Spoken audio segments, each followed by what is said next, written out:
Today in this video we will learn about how to automatically install WordPress on new account creation in a WHM root server. If you want to automatically install WordPress on new accounts, then in that case just log into WHM root and then click on cPanel icon. Now go to Install cPAddon site software option. Now select WordPress and then tap on Update cPAddon config.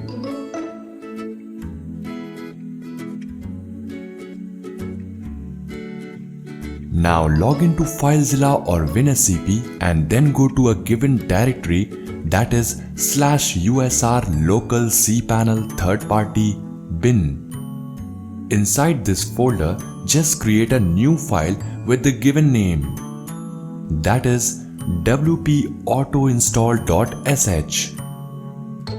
Once you create this file, edit this newly created file. Now enter the following code inside that file and then save it. This code is also given in the description box. Now once you create a new cPanel account, WordPress will be installed automatically.